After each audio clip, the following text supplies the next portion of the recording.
Hey guys, welcome back to my channel. My name's Jessica Ward King, also known as the StigmaCrusher. And here in this channel we deal with issues of mental health and mental illness from my twin perspectives as a person with lived experience of bipolar 2 disorder, as well as a person with a PhD in experimental psychology. Does that sound like your jam? You are more than welcome here. Please remember to hit subscribe, and if you'd like to be notified each and every week when I post, hit that notifications bell as well. Remember to like and share widely, and please do comment. I will always write you back. Well, with that, I guess it's time to start stigma crushing for this week. I don't know if I've ever told you the story of how I got the name StigmaCrusher. It all started when I was a professor at a Northern Ontario university, and it was Thanksgiving time. Thanksgiving is the first holiday for post-secondary students.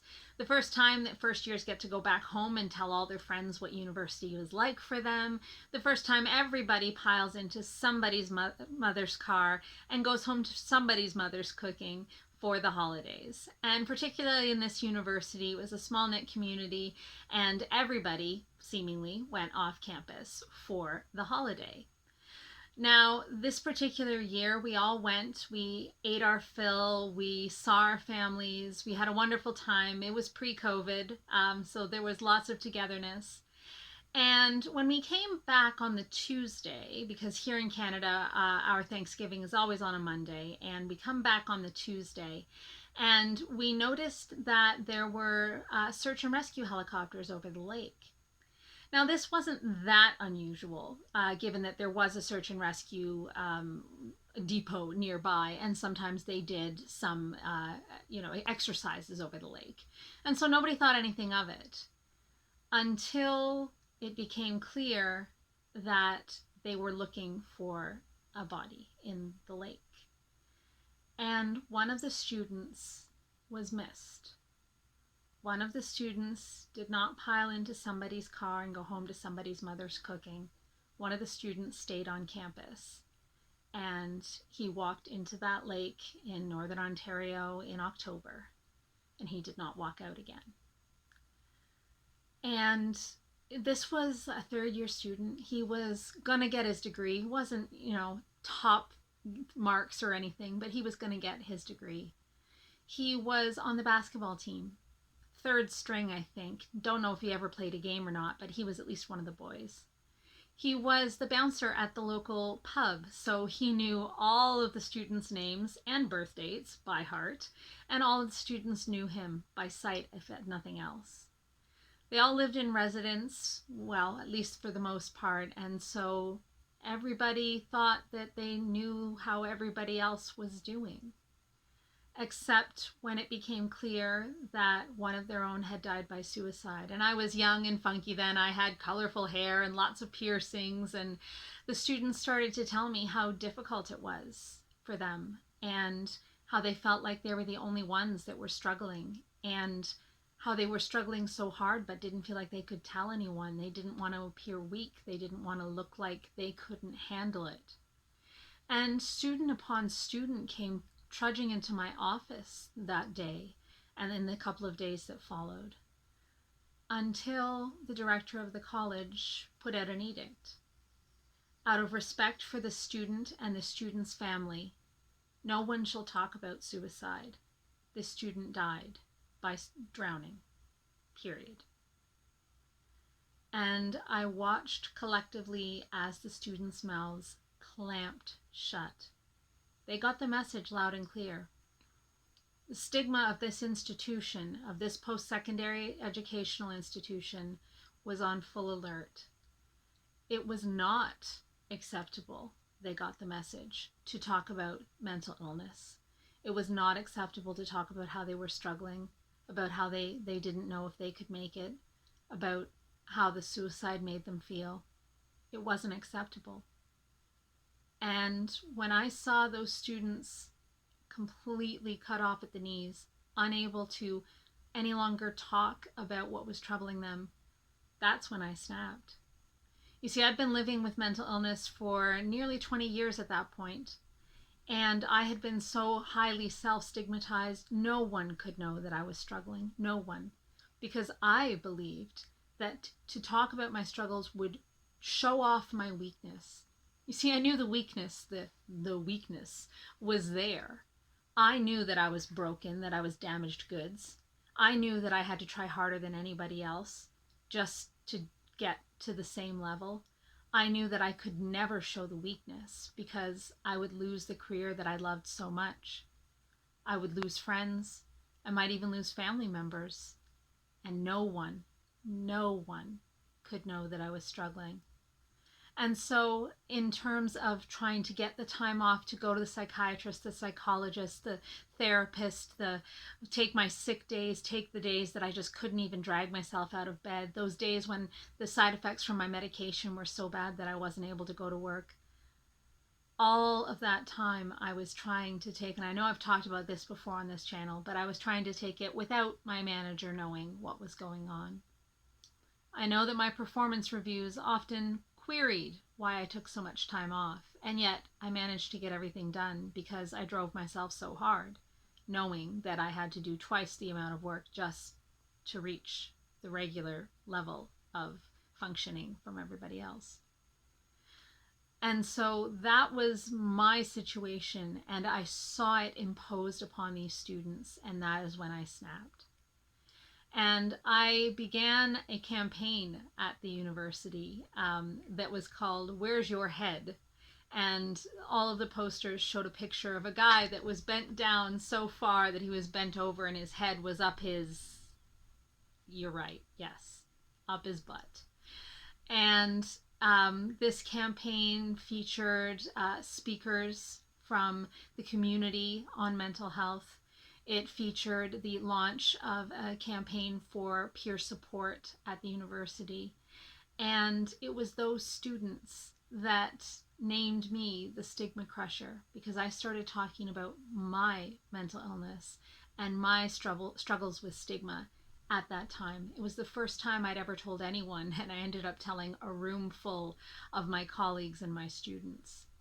It was possibly the stupidest, most momentous, and amazing thing that I've ever done.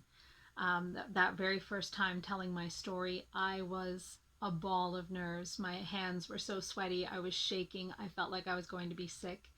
And yet the deed was already practically done. I'd begun the campaign. It was quite obvious what I was about to say, and yet still it managed to move me almost to tears as I stood there on the stage.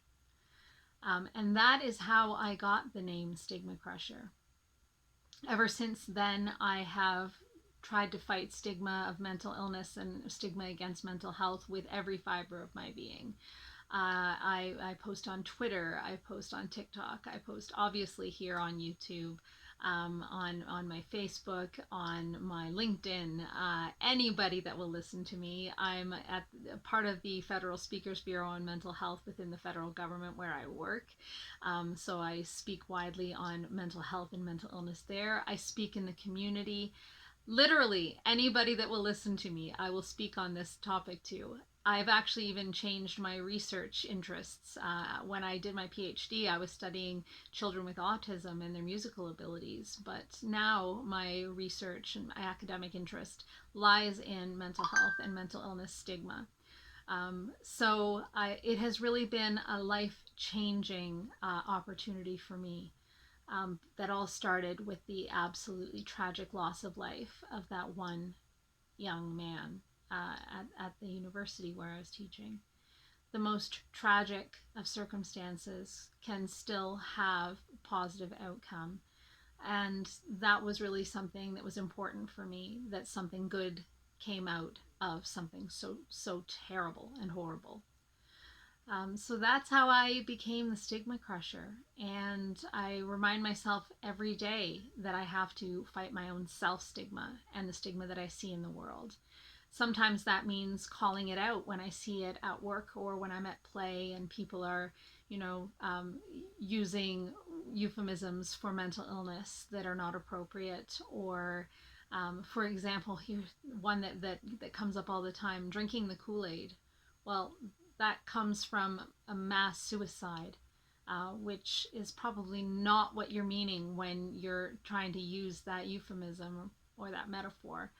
Another one that comes up a lot is schizophrenic or psycho, meaning, somebody that what you're actually meaning is that it's something that doesn't make sense to you, but you're using that terminology in such a way that it's demeaning to people that are struggling with schizophrenia or psychosis.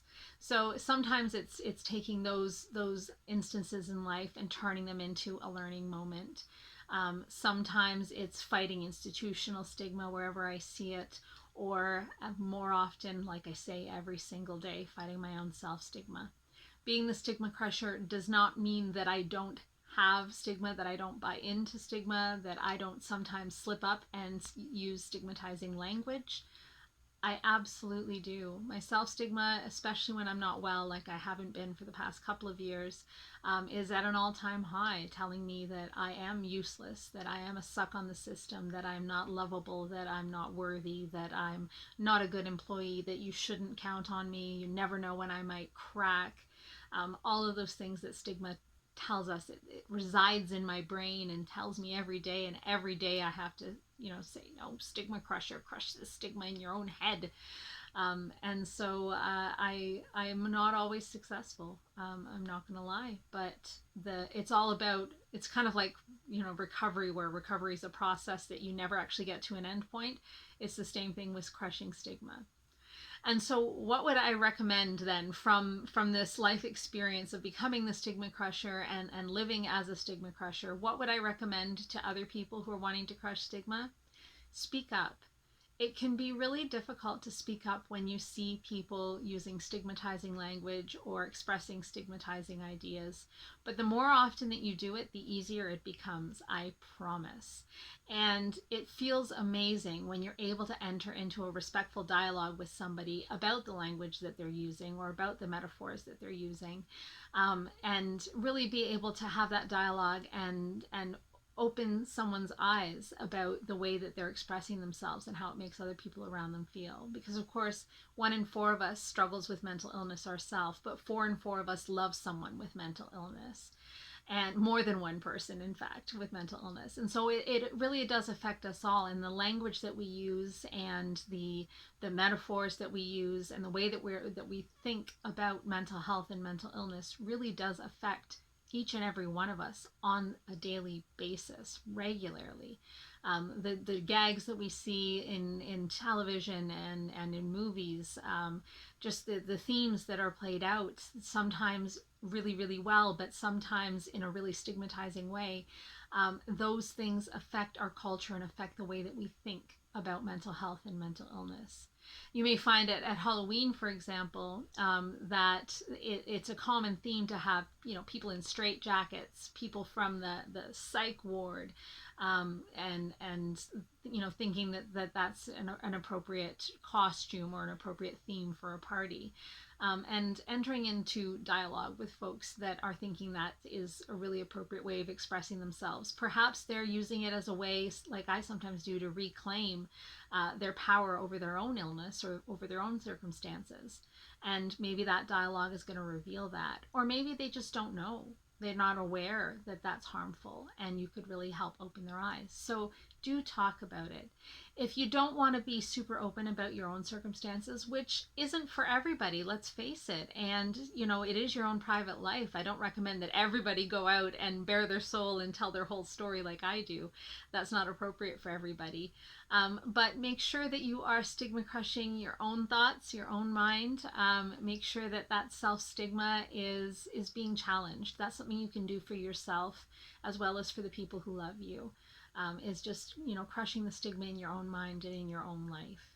So those are the 2 things I would recommend. Thirdly, and you've heard me say this before, is be contact to one another. So what that means is be in relationship with people, and when you get to a point in that relationship where it's appropriate for you to talk to each other about your struggles with mental health, about people in your life or your own life that are struggling with mental illness, do that and make those connections and see people as people first, and then as people that are struggling with their mental health or their mental illness as just one part of the whole broad really colorful and rich tapestry of who the human beings are.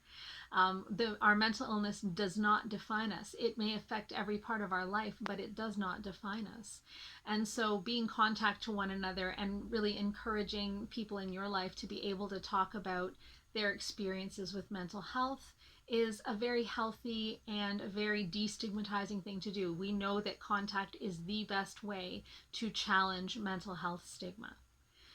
So those are the three things I would recommend. So talk about it if you can, challenge your own self-stigma in your own head, and be contact to one another. That's the best way to live as a stigma crusher.